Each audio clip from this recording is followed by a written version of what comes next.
भाजपा के लोग, एनडीए के लोग जो है आ जाते हैं, झगड़ा झंझट करने लगते हैं, मीडिया में आकर के अलुल जलुल भाषा का प्रयोग करते हैं। तो इन सारी चीज़ों को बिहार की जनता देख रही है कि एनडीए गठबंधन बौखलाहट में उन पर हमला भी करवा सकता है। तो इसको लेकर के उन्होंने बयान दिया है। में जनक सिंह का व्यवहार रहा, जिस तरह से उनके पिताजी पर आक्षेप उन्होंने किया, सम्राट चौधरी ने जिस तरह से उनके पिताजी पर आरोप लगाया या गंदी गंदी भद्दा भद्दा बातें बोली, या उनके माताजी पर जो कमेंट आया कि एनडीए के लोग बौखलाहट में तेजस्वी प्रसाद यादव जी के साथ कोई अभद्र व्यवहार कर सकते हैं या उनकी हत्या करा सकते हैं। आपको कह रहा होगा कि हर योजना में 40% लिया जा रहा है। आपका आंगनबाड़ी में 35 वसूलवाया जाए, हम तो समझते हैं कि वसूलने का मतलब है कि पैसा ही वसूला जाता होगा। विधानसभा सत्र इस समय चल रहा है और पूरे सत्ता पक्ष और विपक्ष आमने सामने है, लेकिन जिस तरीके से विधानसभा में ये तस्वीर देखने को जो मिली, बीजेपी विधायक जनक सिंह का जो है बयान आता है और सीधा गाली गलौज जो है वो विधानसभा के अंदर करते हैं और तेजस्वी यादव सीधा आरोप लगाते हैं कि कहीं ना कहीं जनक सिंह का मानसिक जो है वो संतुलन जो है बिगड़ चुकी है और लगातार जो है पूरे बिहार में राजनीतिक उथल पुथल मची है।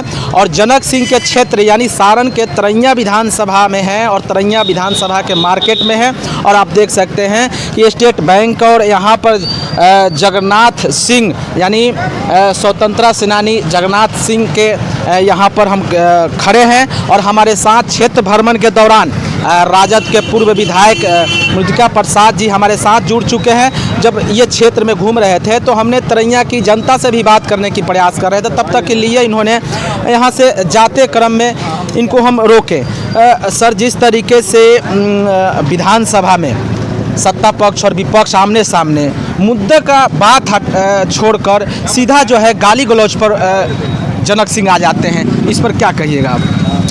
देखिए, ये सही है कि तेजस्वी जी ने जो कहा है उसमें कोई गलत बात नहीं है। जिस तरह से जनक सिंह सदन में बार बार उत्तेजित हो जाते हैं और नेता प्रतिपक्ष आदरणीय तेजस्वी प्रसाद यादव को ऊंची आवाज़ में जिस तरह से बात करते हैं, उनके तरफ इशारा करके और चिल्ला करके जो बोलते हैं, वह भाषा विधानसभा में सही नहीं है।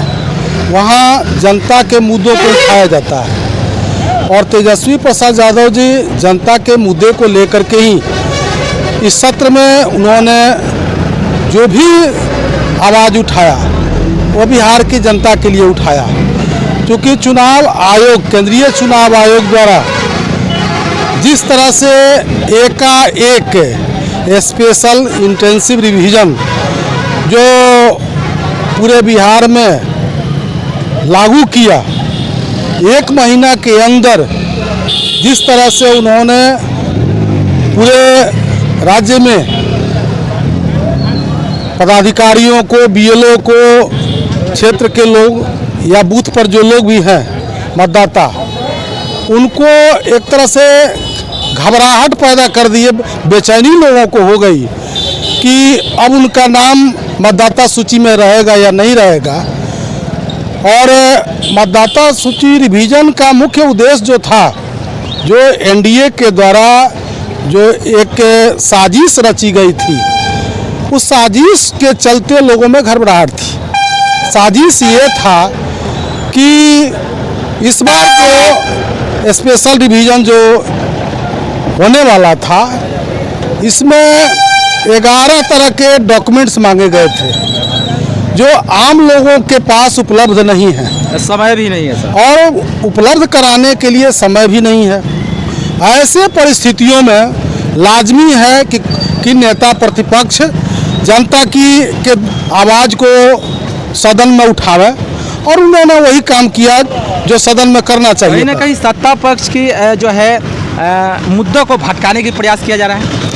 असली मुद्दे जो है, बिहार की जो मुद्दा है वो तेजस्वी यादव बताने का काम कर रहे हैं और दिखाने का काम कर रहे हैं, लेकिन बीजेपी सत्ता पक्ष के लोगों ने मुद्दे को कहीं भटकाने के प्रयास किया जा रहा है। निश्चित तौर पे चूँकि तेजस्वी प्रसाद यादव जी सदन में जो बोल रहे थे या मीडिया में जो बोल रहे थे या जो लिखित रूप से उन्होंने केंद्रीय चुनाव आयोग को दिया, चाहे राज्य निर्वाचन आयोग को जो दिया, उन्होंने उनका मांग क्या था?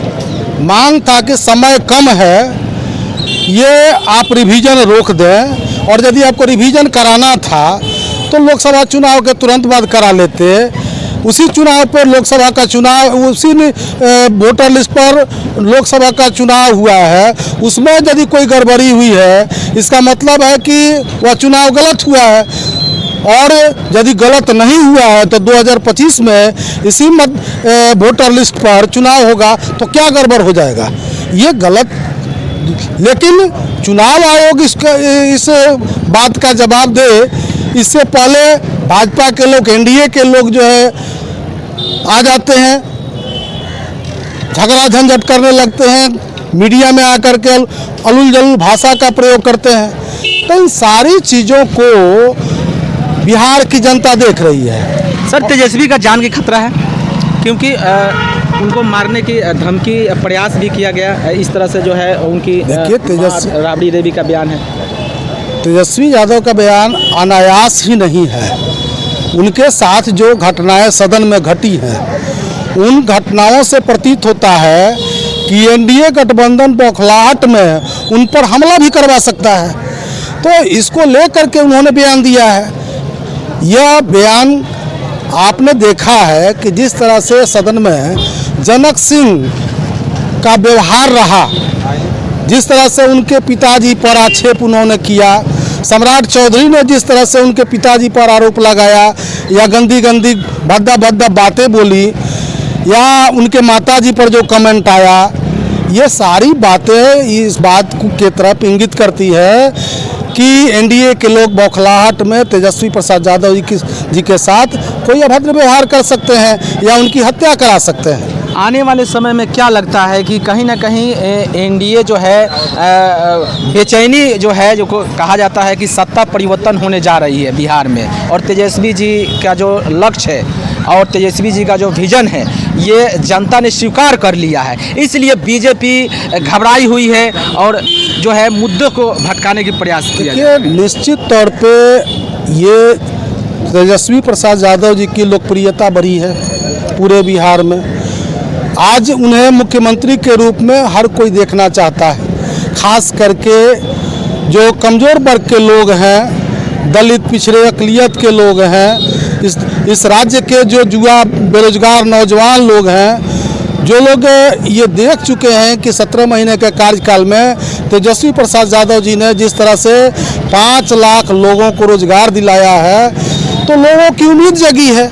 आज जिस तरह से गरीबों के लिए जिस तरह से जो योजनाएं तेजस्वी प्रसाद यादव जी ने घोषणा की है, जैसे वृद्धावस्था पेंशन उन्होंने कहा कि 400 से बढ़ा करके हम 1500 देंगे जब हमारी सरकार। नीतीश जी 1300 कर दी है, बिजली भी फ्री भी 125 यूनिट बिजली भी फ्री कर। ये क्या कारण है इसका? कहीं बिहार की राजनीति पर और चुनाव पे प्रभाव पड़ेगा सर? देखिए, आज बिहार की राजनीति जो है तेजस्वी प्रसाद यादव जी के इर्द गिर्द घूम रही है। जो वो एजेंडा सेट करते हैं, उस एजेंडा का चोरी हो जाना सरकार के द्वारा, 400 को 1100 किए, यानी एजेंडा की चोरी हुई। अब इसके बाद बिजली 200 यूनिट फ्री देने की बात थी तो वहाँ 125 कर लिए। आगे जो है माई बहन योजना 2500 करने की बात है। हो सकता है कि ये भी घोषणा वो कर लें, 2500 न करे, 1500 करे। कहीं टू कॉपी किया जा रहा है, उनकी कॉपी की जा रही है। उनके आगे के एजेंडा को, जो तय एजेंडा है, उसको चुराने का काम किया जा रहा है। सर, जाते जाते एक सवाल है, तरैया में आप यहाँ की जनता का सेवा भी कर चुके हैं। इस बार तरैया में क्या हवा चल रही है? आप क्षेत्र में भ्रमण कर रहे हैं, आज मेन मार्केट में तरैया में है, क्या लग रहा है? देखिए, आप तो क्षेत्र में घूमे हैं, भ्रमण किए हैं, लोगों की आवाज़ को आप सुने होंगे।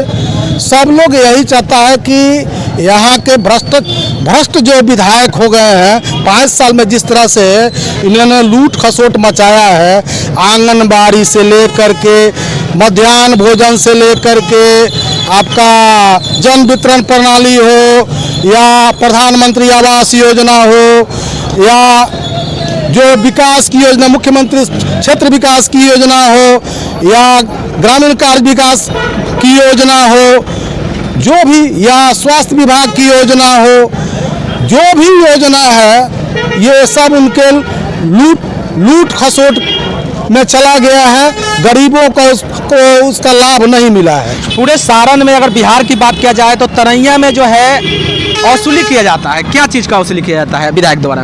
लोग क्या बता रहे हैं कि क्या वसूली हो रही है? लोग तो यहाँ तक आपको कह रहा होगा कि हर योजना में 40% लिया जा रहा है। अब बताइए, प्रधानमंत्री आवास योजना में अपने प्रिय लोगों से 40% वसूलवाया जाए, आपका आंगनबाड़ी में 35 वसूलवाया जाए है, और इसके बाद जो योजना है, जो ठिका ठन का जो ग्रामीण कार्य विभाग का होता है, उसमें इंजीनियरों से वसूलाया जाए, ठेकेदारों से वसूलाया जाए, तो क्या वसूलाया जाता है? हम तो समझते हैं कि वसूलने का मतलब है कि पैसा ही वसूला जाता होगा। क्या कहीं ना कहीं विधायक जी पैसा वसूलते हैं? देखिए, निश्चित तौर पे मैं तो नहीं देखा हूँ। ये जनता की आवाज़ है, लोगों की आवाज़ है, ठेकेदारों की आवाज़ है, इंजीनियरों की आवाज़ है, आंगनबाड़ी सेविका सहायिकाओं की आवाज़ है।